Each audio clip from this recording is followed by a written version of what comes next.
Welcome back everyone. So today we're going to be focusing on what a stock split is. Now a couple of weeks ago Apple mentioned that there's going to be a stock split. So we're going to be using Apple as an example to explain the entire process.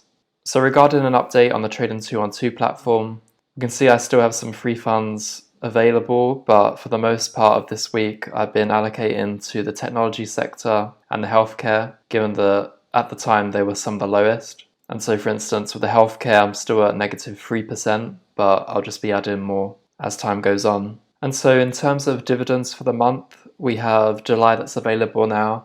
We're seeing a consistent value of dividends in the £25 mark, which is pretty good considering that a lot of the companies I invest in issue their dividends every 3 months. So the fact that we're gaining consistency over the previous months shows that there's stability in the returns. And for eToro, we're at a similar position. We're still profitable, but all in all, not too much movement there. Now for those that are enjoying the type of content that I provide, it really helps if you give the video a thumbs up.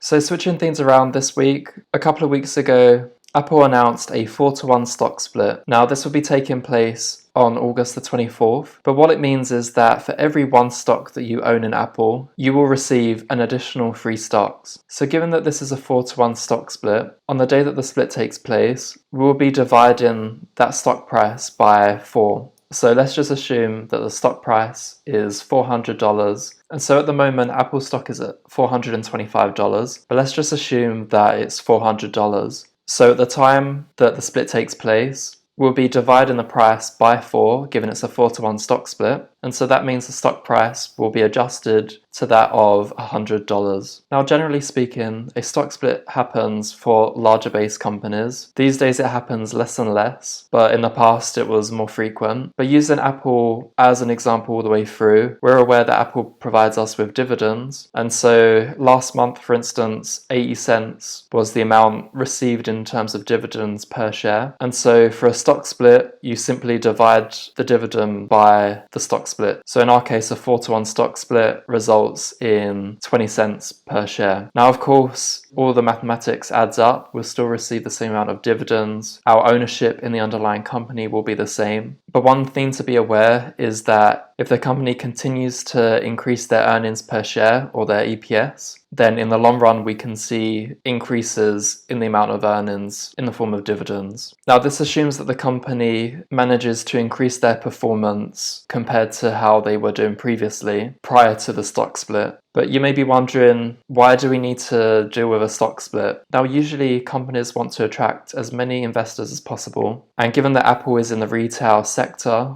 in the form of selling hardware, then upselling in terms of the services that they provide within the Apple ecosystem. But Apple is a prime example that wants to keep the price in the triple digit figures, and ideally in the early triple digits such as the $100 mark. And so to attract the standard retail-based investor, there's actually a psychological aspect that takes place. So if someone wants to invest in a company that is priced at $100 compared to the same unit share of $400, they're going to be going for the $100. Now, we're all aware that anyone that currently owns the stock will have this price adjusted and they'll have more shares as a result. But for individuals that want to buy into Apple for, say, the first time, when they first look at the share price for that unit stock, they're going to be more inclined to invest given the lower price. And so by trying to make the stock appear cheaper for investors, the goal here is to have more investors that would otherwise be put off seeing the higher share price per unit. Now, if there's more investors that are trading the stock, then that is just going to push up the price. So let's just say post stock split, then we have a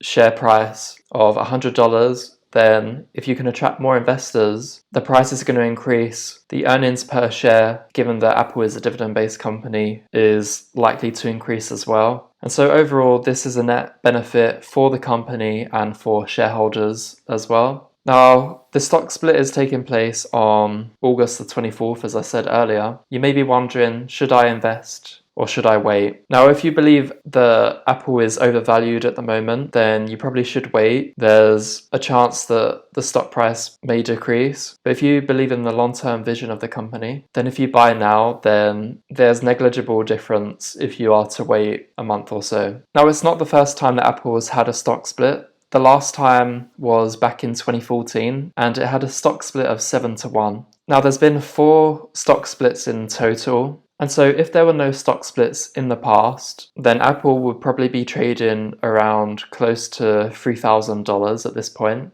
And so my question for you this week is, if Apple kept their share price at around $3,000, i.e. didn't have any stock splits, do you think you would have been more or less likely to invest in Apple? So let me know your thoughts in the comment section. And if you're enjoying this type of content, then it'd be great to have you on board. So be sure to hit that subscribe button. And with that said, I'll catch you in the next one.